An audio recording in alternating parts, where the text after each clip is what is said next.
There we go. Boom. Finally got the camera focused correctly. It was all blurry, ladies and gentlemen.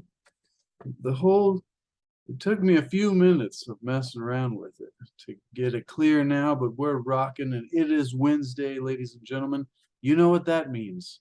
Wednesday Wisdom. Reading from Dr. Wayne W. Dyer's Wisdom of the Ages, 60 Days to Enlightenment is the subtitle. But we all also know that that is something that could take many lifetimes. But if you can get to enlightenment in 60 days, be sure to leave a comment and let me know how you did it. Because that's important wisdom as well. But today's subject, ladies and gentlemen, is mystery. So let's discover a mystery, shall we? It comes to us not only from Dr. Wayne Dyer, his expansion of this idea of mystery comes to us from William Jennings Bryan. I guess it's hard to describe how he formats this. He chooses an incredible figure from history with great wisdom, and he uses one of their writings and then extrapolates for a few pages on his thoughts about what was being described there. And then we do the same thing ourselves.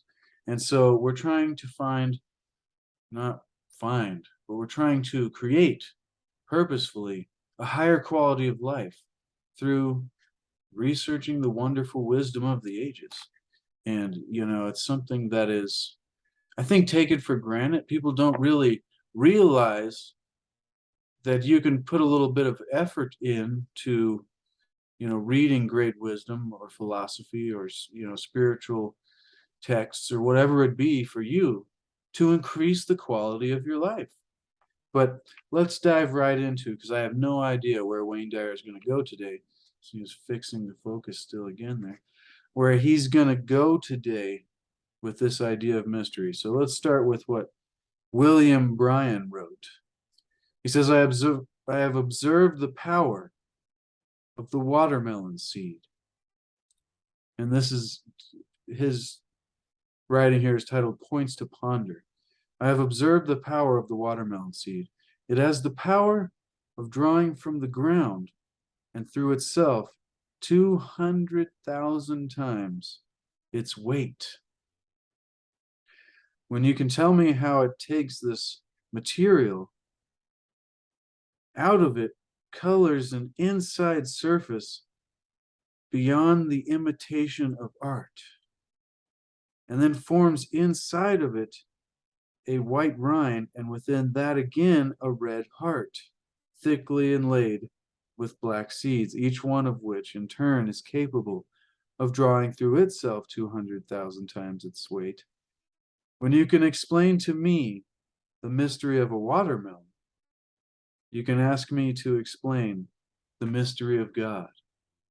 William Jennings Bryan, 1860 to 1925. Points to ponder, ladies and gentlemen. And that's a powerful one. That's one of those lessons that I love that Wayne Dyer references in his lectures, often referring to a plum tree or a tomato seed. And, he goes, is there just essence in the seed? And, is the tree? He goes through the whole process of what was just described in here, Points to Ponder. It's like how there isn't any red tomatoes inside of the seed. There's just that quiet dust. And we may have mentioned that before. So Wayne Dyer begins here by saying, whenever I read this observation made by William Jennings Bryan on the power of the watermelon seed, I never fail to lapse into a state of deep awe and appreciation for the endless miracles that are in everything and everyone I behold. Though he is not considered a poet, philosopher, or spiritual emissary, I included Bryan in this collection, Wayne says, because of this one piece he wrote on the mysteriousness of life and what it says to each of us. And I think if you've been listening to the Tao series we've been doing on Tuesdays, what was described there, which is what William Bryan describes as God, the mystery of God, this process that does these indescribable things, taking the watermelon seed from its shape and then pulling, what all the resources and things it needs from the environment, and all the environment's doing that process on its own, and it all leads to this wonderful amalgamation of the colors on the outside with the white rind, and then leading to the red center and back to the seeds themselves. And it's a fascination which he describes, if you can explain this mystery, the mystery of God.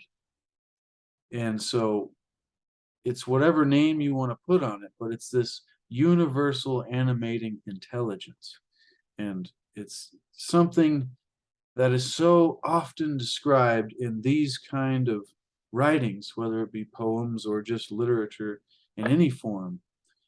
It comes back to this description, this essence of this mystery force that is doing it all. And yesterday it was like the Tao does nothing but leaves nothing undone. So even saying doing it all is an improper description. But I hope you catch where I'm going, because those are deep thoughts. Now, let's dive right back into what Wayne Dyer was talking about here. William Jennings Bryan was known as the most electrifying orator of all time. What? Of his time. Sorry, I misread that. He lost three bids, all right, for the presidency of the United States by rather narrow margins. Wow, never knew that. He lost three bids for the presidency. And he served as a Secretary of State under President Wilson.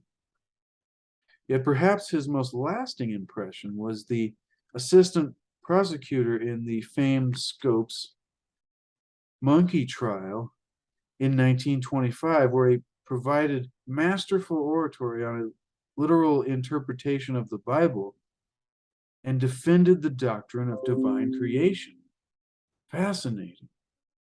But this essay is not about where you stand on Darwinism, Wayne Dyer continues, versus creationism. It's about the glorious mystery of life and what it teaches each of us about living at a higher level each day. And that's something that I'm always fascinated with, and that continues to be a focus for for myself when I'm just listening to shows or podcasts or whatever it is. It's that want to live at a higher level, have a much greater quality of life, because I'm sure all of us see so many people that we wish we knew how to help them experience their life, regardless of what it is, in a much, more peaceful, more comfortable, more purposeful, contented, all these better things, a greater way, higher level, ladies and gentlemen, each day. So back to what Dr. Dyer was saying, the power that is in one watermelon seed is, of course, invisible. So it's important to remember that as well.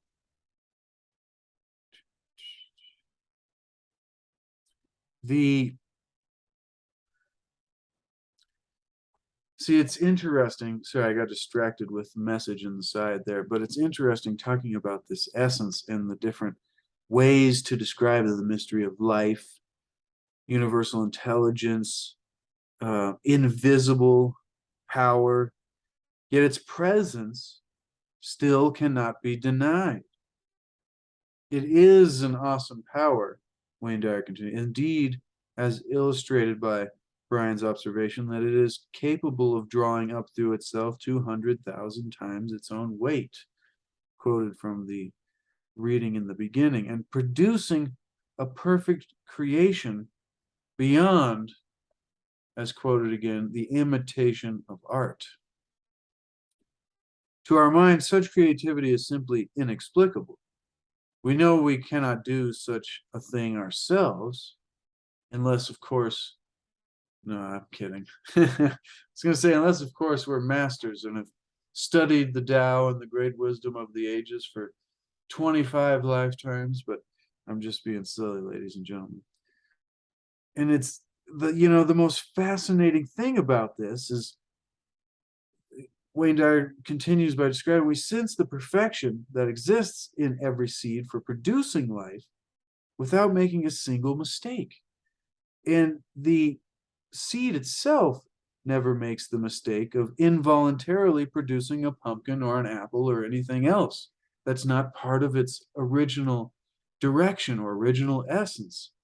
So it's wonderful to kind of metaphorically think of our lives, our lives and our life paths and whatever you want to describe that as, our journeys or our lives this way. It's like the seed never makes the mistake of involuntarily producing a pumpkin or an apple because it's a watermelon seed. And so, luckily for watermelons, they don't have to go through life wondering what it is that they are supposed to be. Maybe that's the trouble for so many of us. This force, and that's key really here, is there is this force that no one can see, touch, smell, hear, or taste, and it is perfect, is one way to describe it, because it is indescribable. So therefore, you can't really judge the force that is just doing all things, or doing nothing and leaving nothing undone, depending on which philosophical viewpoint you're coming from. But I love talking about this subject because it really just boggles the mind sometimes to try to, put it into a concrete, because it's not something like that. So this force that no one can see, touch, hear, smell, or taste is perfect. Wayne Dyer continues, let me call this invisible force a future pull. A future pull. For want of a better name, this name, this same purposeful future pull that is the force that drives the seed also is responsible for the beginning of every single human being who has ever lived anywhere at any time in this universe, including you, including me, including Dr. Dyer, including all of us, ladies and gentlemen. And he continues by saying, and I believe that there has never been a mistake here as well. So everyone shows up exactly as that mysterious future pull dictates, on time, in order, looking just as it has been, so ordained, he says, and destined to leave on schedule. And so this is where many people will look into astrology and things like that. Unlike the watermelon seed, however, you and I are subject to an enormous paradox. Remember, that's one of our favorite subjects, the paradoxes. We are doomed by the future pull in the cellular structure of our beginning seed, just like the watermelon, and at the very same time, we are creatures who make choices and possess a free will. And see, so this is the struggle as compared, like I said earlier, it's not so easy, as the watermelon seed doesn't have to try to figure out who or what it's supposed to, be or be here for. And so, continuing, thus, the great mystery for us magnifies beyond that of the watermelon. We get to contemplate the paradox of being doomed to make choices. We humans are aware of the mysterious future pull. Hopefully, most of us have thought about it once or twice. This, predetermined essence or some mysterious future pull. And we ponder to what extent we are drawn to a conclusion about which we have nothing to say. How's that for a little line? That was fantastic. F. Scott Fitzgerald, a contemporary of William James Bryan, described this paradox, Wayne says, quote unquote, the test of first-rate intelligence is the ability to hold two opposed ideas in mind at the same time and still retain the ability to function. One should, for example, be able to see that things are hopeless, and yet be determined to make them better. End quote.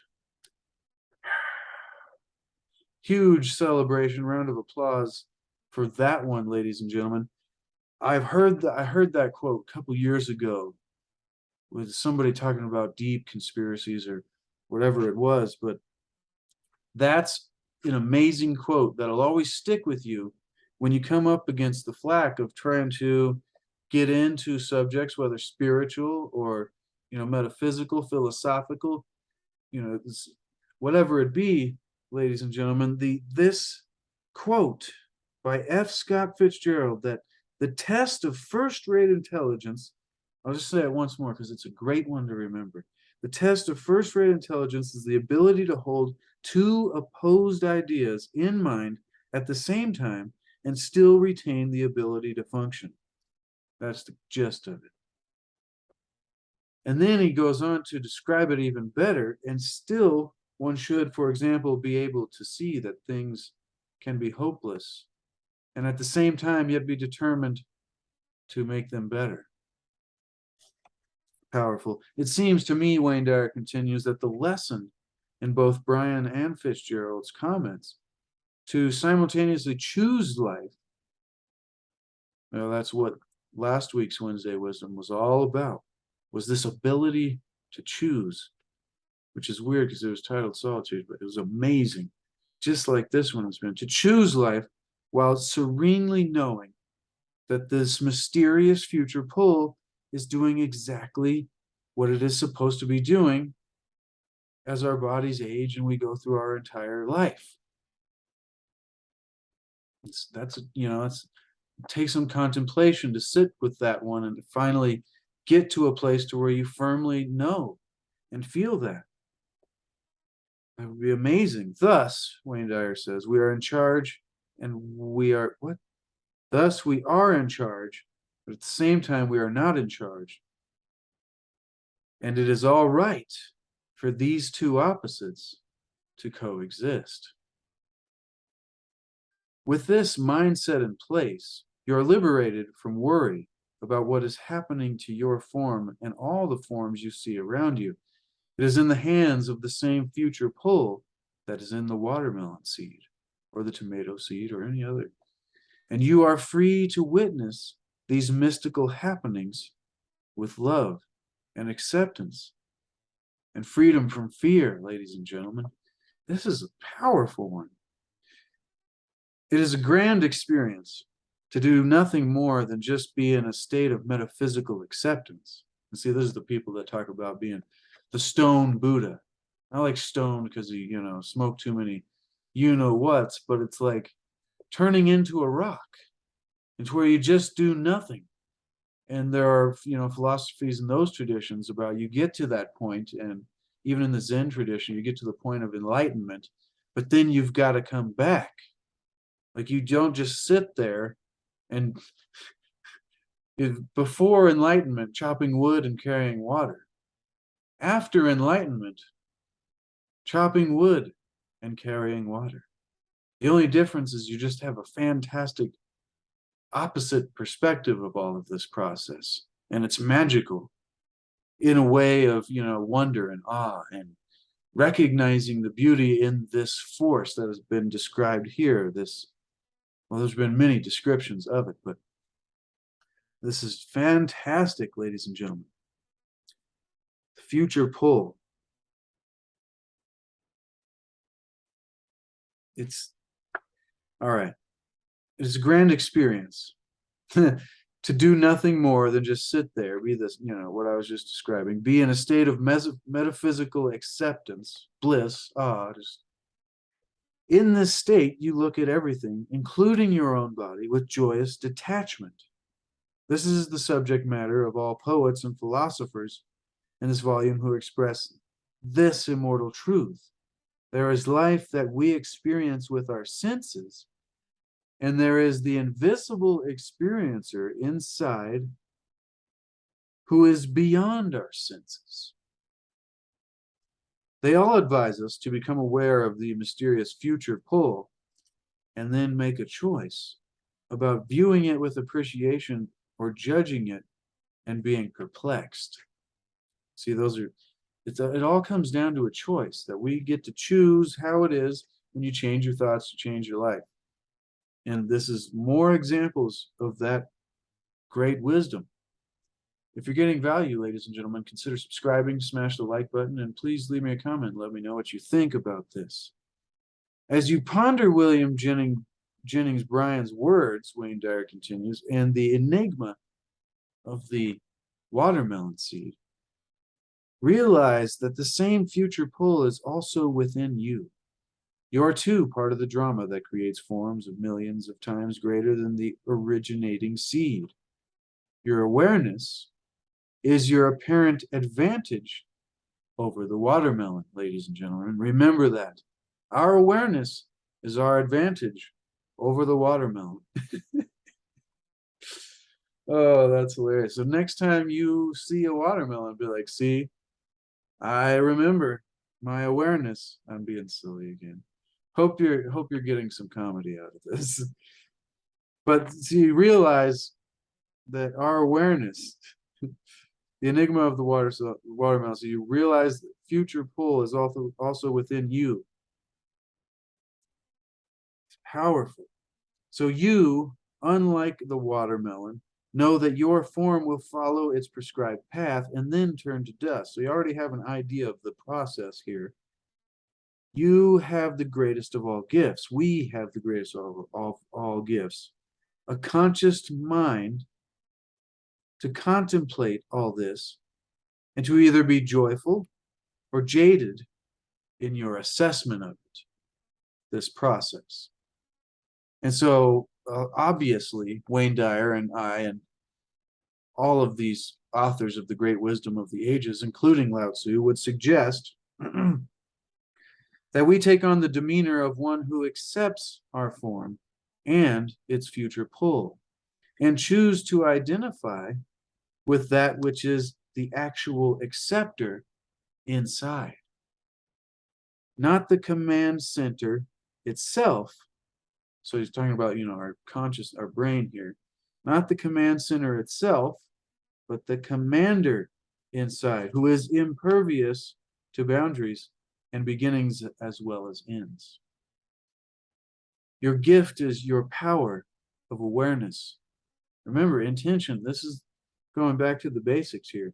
You need not explain the mystery of God, Wayne Dyer says, since even one tiny seed containing an invisible future pull stymies all of us far more sensible to be aware of this presence, to feel it within yourself, and to allow yourself the great joy of feeling connected to it all. This has been a deep one, an extended one too.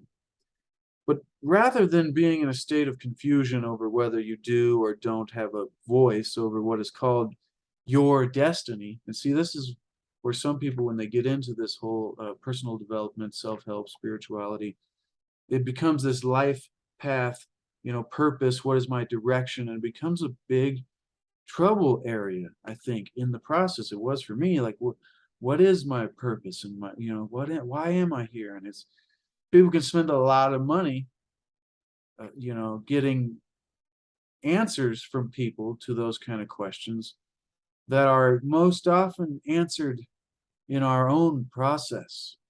When we come to know ourselves and do that process of, what it means to come to know thyself. And that's a whole different subject. So I won't ramble on that like I normally do. But so, rather than being in a state of confusion over whether you do or don't have a voice over what's called your destiny, far better, Wayne Dyer is saying here, to surrender. Well, don't give up all that, but to surrender and be willing to hold two opposing ideas in your mind simultaneously. So be open. You live in a body with boundaries and in a boundaryless inner world at the same time. Implement this kind of an appreciation for the mystery of life with the following suggestions. Number one, when you feel yourself slipping into judgment or worry, use your mind to shift gears Now that's so easily said. So he gives you here an affirmation that says, this very moment is a miracle, as is everything around me. Will let you use your thoughts in appreciation rather than anxiety. And that's always the key to switching from any negative state. I mean, this is basic stuff here, to switch from any negative state. And I'm not just, sorry, like talking about philosophy here. So there are things outside of the bell curve, but to switch from any negative state, when you switch to gratitude or appreciation, like what is being described, it is the greatest canceller of anything that is the opposite. When you're slipping into any kind of negative thought processes, switch back to gratitude. And when you practice that over time, you begin to do it subconsciously. So at first, a great example is, habit forming, the process of habit forming, to where you do something and you're like, huh, then you do it again. And then you've done it a few times, and all of a sudden you notice eventually you've done it without really thinking about it. And so you can do this with this gratitude practice, or this affirmation. Whenever you feel yourself slipping, you can use your mind to shift gears and say, this very moment is a miracle, as is everything around me. For me, the effort to, get it to be subconscious for me, as much as I have anyways, was, I am thankful for all that I have and all that I am. And then the addition, which makes me feel real good, was all that will continue to come into my life.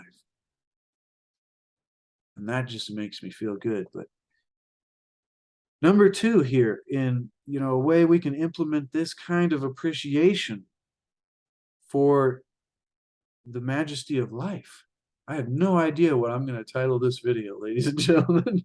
But number two, remind yourself daily that everything is in order.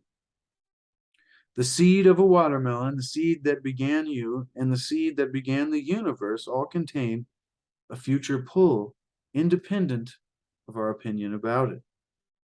This is an intelligent system that you are a part of, and trusting in that intelligence is far more fulfilling than questioning it or even trying to figure it all out.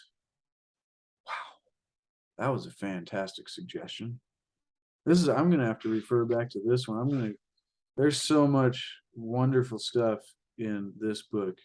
I have this book linked below in the description if you want to get it for yourself and put it on your bookshelf, because everybody needs that for references. Things like these, right at the end of each of these chapters, there's a little way that we can put this to practice in our life. Here is number three, ladies and gentlemen, to finish up here.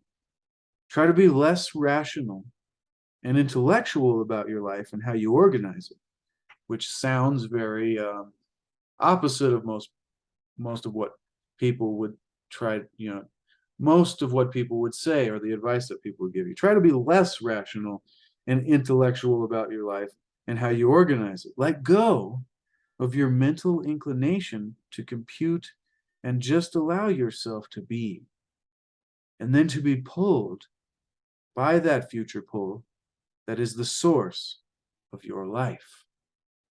And by the way, enjoy the luscious watermelon rather than attempting to understand it, ladies and gentlemen. Boom! That was a fantastic, wonderful reading. Like I said, I have no idea what I'm going to title that one. He makes it very simple and just titles it one word: mystery. I'm like, yeah, that's a mystery. What? That was the description of the operation of God. I'm like, whew, that was incredible, ladies and gentlemen. I hope you got as much out of that as I did, and I hope you really get value out of these videos. And we're here to seek to achieve and maintain happiness through enlightenment, and continue to seek after the hidden wisdom, because there is just that, ladies and gentlemen. There is a wisdom out there that it seems to be hidden, even though it's right there for the taking, and it has the ability to change our lives. But it seems so often to be looked past. It's hidden. That's the way I like to describe it. And also, ladies and gentlemen, we should continue or begin, if we haven't yet, to make happiness the way. Because when happiness becomes the way, the process, the activity that we bring to life, then the goal that, when we think, when I get there, then I'll be happy, becomes irrelevant because we're already there. And then the entire journey is wonderful, ladies and gentlemen.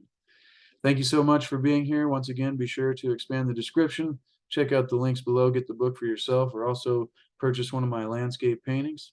And until next week, ladies and gentlemen, until next Tuesday Tao and Wednesday Wisdom, I love and appreciate everybody and all their time that they spend here.